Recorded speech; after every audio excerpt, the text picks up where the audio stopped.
It's been a few years now. The nightmares have mostly stopped, the restless nights where I'd wake up in a cold sweat, heart hammering, replaying scenes that clawed at my gut.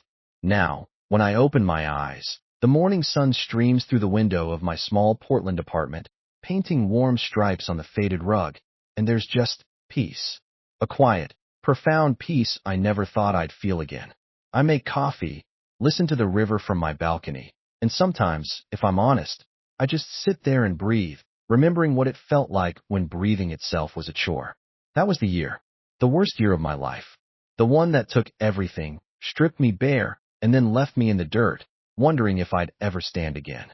I was 45 then, just a guy named Liam O'Connell, making a decent living, maybe 90 grand a year, give or take, optimizing supply chains for small businesses. My Honda Civic, trusty old thing, got me everywhere I needed to go.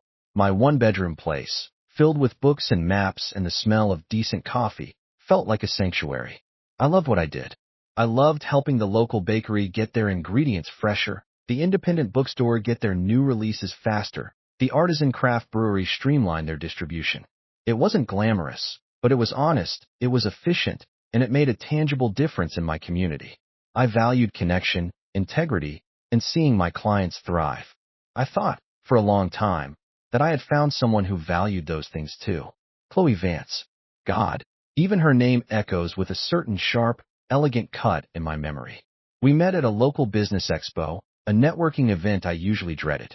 I was there talking about inventory management for a local organic grocer when she just appeared, all angles and smiles, with eyes that could disarm a bomb and a laugh that seemed to carry across the crowded room without effort. She was brilliant, articulate, and utterly captivating. She said she was building her own logistics firm, looking for innovative strategies. She listened, really listened, as I explained my philosophy: lean networks, hyper-efficiency, community first. Her eyes, those intense blue eyes, sparkled. She said my approach was revolutionary, that I had a vision she hadn't encountered before. It felt like finding the missing piece of a puzzle I didn't even know I was working on. Within weeks, we were inseparable. It was a whirlwind, the kind of romance you read about in books, not one you expect in your mid-40s. Dinners, late-night talks about our dreams, weekend trips up the coast. She was vibrant, ambitious, and she made me feel alive in a way I hadn't in years. I was falling, fast and hard, and it felt like the most natural thing in the world. She joined my small consulting practice, bringing her flair for presentation and her undeniable charisma, and together, we were going to build something truly special, something that leveraged my expertise with her entrepreneurial drive. Or so I thought. Looking back, the red flags weren't even subtle. I just covered them in rose petals and ignored them. She'd tease me about my car, calling my Civic quaint or endearingly unpretentious. My apartment was cozy, always with a slight downward inflection on the last word. She'd talk about scaling up, about real impact, and I'd nod, thinking we were aligned, thinking she meant impacting more small businesses. But her eyes would often drift to the high-rise apartments across the river, to the luxury cars gliding by. She came from a different world, she'd often imply, a world where ambition meant Bentleys and penthouse views, not efficient delivery routes for a local baker. Her friends, the ones she brought around, were all in tech or finance, draped in designer clothes, talking about IPOs and venture capital. They were polite enough to me, but there was always a faint air of condescension, a dismissive glance at my practical clothes, my carefully chosen, unflashy watches. I'd shrug it off, telling myself I wasn't that kind of guy, that Chloe loved me for me. And she'd echo that, tell me I was her anchor, her grounded force. It felt like an affirmation, but now I know it was just a tether, keeping me close enough to manipulate. The pressure started subtly, like a slow leak. Why aren't we going to Aspen for Christmas, Liam? Don't you think it's time we looked at a bigger place, something with a proper view? She'd show me brochures for sprawling, minimalist condos in the Pearl District, places where my annual salary wouldn't even cover the down payment. My small business clients, the ones I cherished, became niche or limited in scope.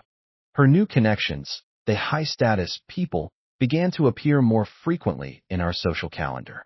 Dinners at places where the appetizers cost more than my weekly grocery bill. I try to contribute, to talk about the efficiencies I was bringing to local commerce, about the sustainability models I was developing. But Chloe would cut me off, often with a dismissive, playful wave of her hand.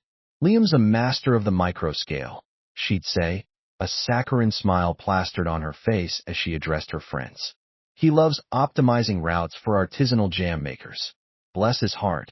He could be so much more if he just thought bigger, really leveraged his genius."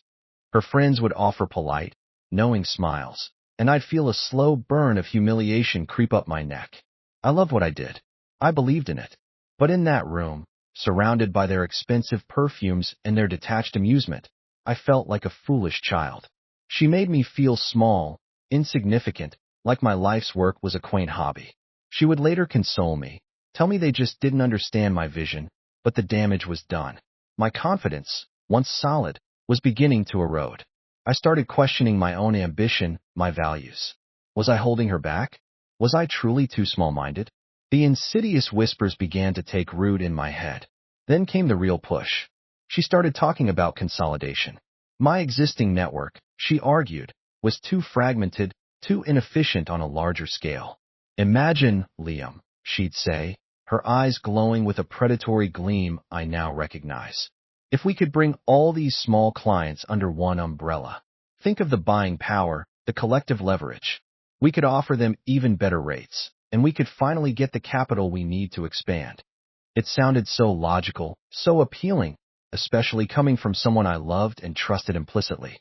She convinced me to merge my operations fully into her new, larger corporate entity, Vance Logistics Solutions. She reassured me it was for the best, for our future, for us. Almost immediately, things started to go sideways. My suppliers, many of whom I'd worked with for years, began complaining. Deliveries were late, payments delayed. Some of my oldest clients, like the bakery or the organic grocer, called me directly, worried about disruptions to their meticulously planned schedules. When I brought it up to Chloe, she'd wave it away, a slight frown marring her perfect features. "Transition pains, Liam. It's inevitable when you scale. You're too focused on the minutiae. We have to break a few eggs to make an omelet." She started presenting me with dire financial reports. Vance Logistics Solutions was bleeding money, she claimed. Overhead was too high. The market was consolidating. My old boutique approach was dragging them down. She started to cut corners, laying off my most trusted staff, replacing them with her own, younger, less experienced team. She said it was streamlining. I saw it as dismantling. I questioned the numbers, tried to dig into the accounting, but she'd get defensive, then angry. "Are you calling me incompetent, Liam? Do you think I'm trying to sabotage our company? You're being paranoid. You always overthink things." The gaslighting was intense. My gut screamed that something was wrong. My clients were leaving, my network was crumbling, and she was blaming me for my lack of vision, my resistance to change. She'd tell me I was too emotional, too attached to the past. "You're making things up, Liam. You're stressed. Maybe you need a break." She even suggested therapy, subtly implying I was having some kind of breakdown. I started to believe her. My memory felt foggy, my judgment skewed. I questioned my own sanity. Maybe I was just too sentimental, too old-fashioned for this new, cutthroat world. Then came the final blow, the true peak of her manipulation. One day, she called me, her voice trembling. Vance Logistics Solutions was in critical condition, she said, on the verge of bankruptcy. We needed an immediate capital infusion, or everything would collapse. My network, my clients, everything she'd supposedly absorbed to save us. She blamed market volatility, a sudden downturn, and even hinted at my outdated practices being a significant contributing factor to their financial fragility. She tearfully declared that the only way to save it was for her larger, more established corporate partners to execute a hostile takeover, dissolving Vance Logistics Solutions and absorbing all its routes and assets under their new, larger, more stable umbrella. She framed it as a sacrifice, a painful but necessary step to salvage anything at all. She played the victim, the devastated entrepreneur forced to surrender her dream to save us. I felt a wave of crushing guilt, believing I had somehow failed her, failed us, by not being ambitious enough, by not thinking bigger. My heart was broken, professionally and personally. She left me in ruins, heartbroken and professionally discredited, believing it was all my fault. I remember staring at the ceiling of my small apartment, the familiar comforting shadows suddenly feeling oppressive. The silence was deafening, amplified by the ringing in my ears, the echo of her tearful, manipulative voice. I felt hollowed out, utterly destroyed. The woman I loved had systematically dismantled my life's work, my reputation, my self-worth, and made me believe I was to blame. I had lost everything: my clients, my network, my trust, and my sense of who I was. I was a failure. But then, something shifted. It wasn't immediate. It was a slow, agonizing grind. A small, persistent voice in my head started whispering, not of paranoia, but of data. Asterisk, you know how supply chains work, Liam. You know how data flows. This doesn't add up.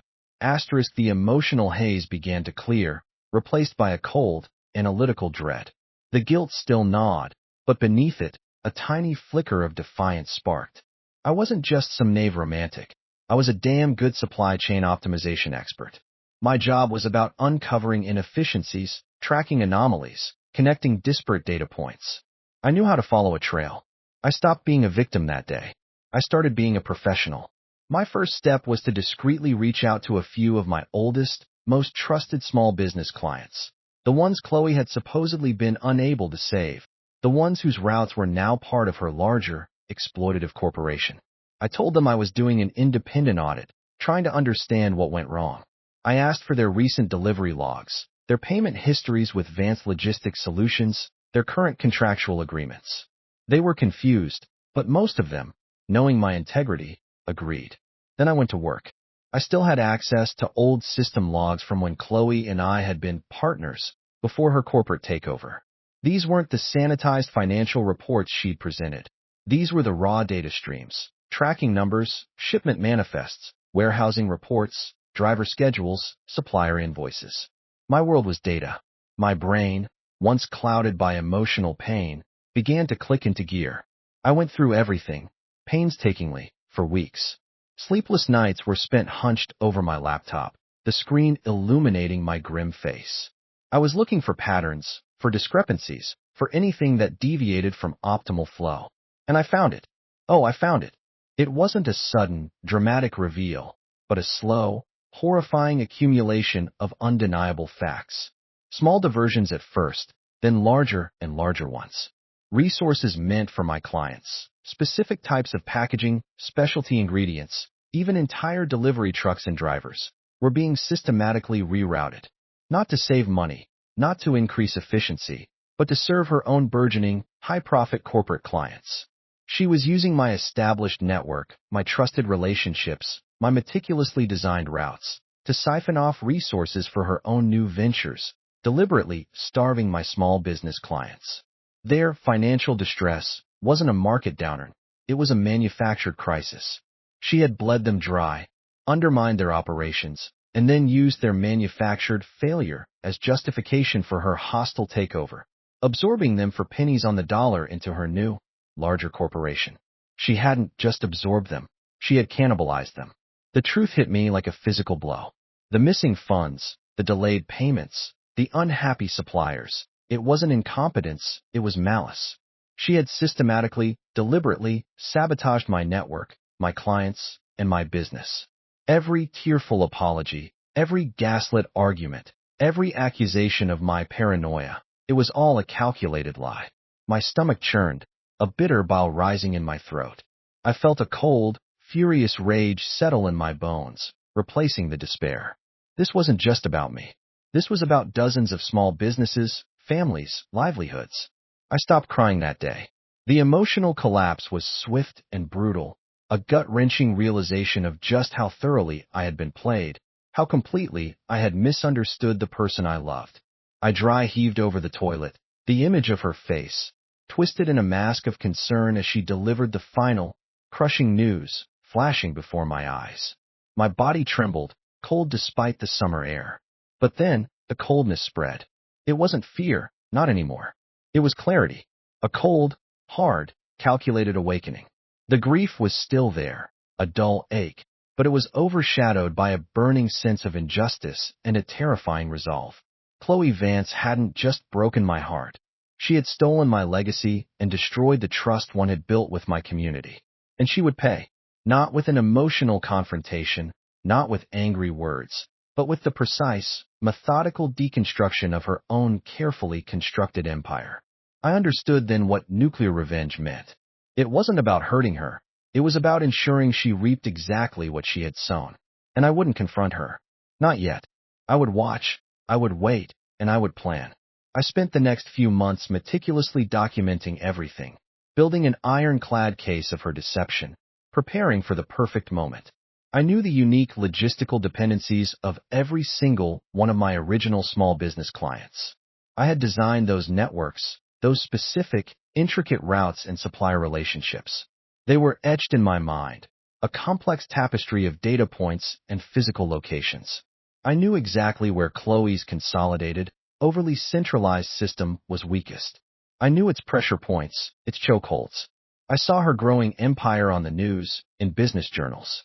Vance Logistics Solutions, now rebranded and absorbed under a larger, flashy corporate banner, was being lauded for its aggressive expansion and innovative consolidation strategies. Chloe Vance, the visionary entrepreneur, smiling brightly in glossy photos, talking about record profits and market dominance. She was celebrating her first major quarter, having squeezed every last drop of profit from my former network. She was on top of the world. That was my cue. My plan unfolded with the silent precision of a well-executed supply chain. First, I reached out to my former small business clients. Not all of them, just the ones who had suffered the most under Chloe's consolidation, the ones I knew were still struggling under her exploitative contracts. I didn't tell them everything, not at first. I simply offered them a free consultation, an opportunity to reevaluate their current logistics. Using the intimate knowledge I had of their unique needs and Chloe's system, I developed customized, hyper-optimized, and legally unimpeachable new routing algorithms for each of them. These weren't just better. They systematically bypassed Chloe's consolidated network entirely. I showed them how to implement these new routes, how to reconnect with independent suppliers, how to reclaim their autonomy.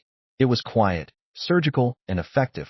One by one, they began to jump ship from Chloe's corporation, reclaiming their independence and their profits. The second part of the plan was even more precise. During our partnership, I had access to internal data, performance metrics, and even some strategic planning documents of Vance Logistics Solutions.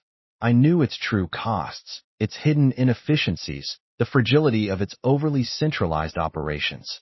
I carefully compiled a comprehensive dossier, anonymizing my tracks, and leaked it to Chloe's largest corporate competitor. Not just general information, but specific, actionable intelligence on her pricing models, her operational vulnerabilities, her reliance on a handful of key, overstressed hubs. I knew exactly what information would expose the true fragility of her seemingly robust empire. The effect was devastating. Chloe's supply chain, already stretched thin, overextended, and relying on the forced consolidation of my former clients, began to hemorrhage profits. Her major corporate contracts, armed with my leaked data, quickly recognized the true costs and vulnerabilities of her system and started jumping ship. The small clients, now empowered by my new routing algorithms, were no longer captive. Deliveries stalled, warehouses overflowed, and her carefully constructed edifice of efficiency crumbled into unmanageable chaos. Her reputation, once gleaming, was now in tatters, exposed as an exploitative shell game built on the backs of others. I watched it unfold from a distance, with a strange sense of detachment. There was no wild glee, no exultation, just a quiet, profound satisfaction that justice had, finally, been served. Chloe Vance, the charismatic predator, disappeared from the business pages, her name synonymous with corporate collapse and ethical malfeasance. The healing didn't happen overnight, but as I watched my former clients thrive again, using the systems I had helped them rebuild, I found a new purpose. My name, Liam O'Connell, started to reappear in the world of sustainable logistics, but this time, focused not on profit, but on purpose. I now work almost exclusively with nonprofits, helping them develop ethical, sustainable supply chain solutions, delivering aid to remote communities, optimizing food banks, ensuring fair trade practices. It's meaningful work, grounded in integrity and community, the values I always held dear. And my small apartment still holds its peace. My Honda Civic is still reliable. My life is modest, but rich in a way Chloe Vance could never have understood. A few months ago, I met Sarah. She's a quiet woman, a botanist, who laughs easily and lights up when I talk about the complexities of logistics for a disaster relief organization. She drives an old Subaru, drinks coffee from chipped mugs, and when she looks at me, I see respect, warmth, and an appreciation for who I am, not what I could become for her. There's no pressure, no performance, just genuine connection. We went camping last weekend, and as I sat by the fire, watching the stars, I realized I hadn't thought about Chloe in days. The nightmares are gone. The healing is real. Integrity, it turns out, always finds a way to outmaneuver greed.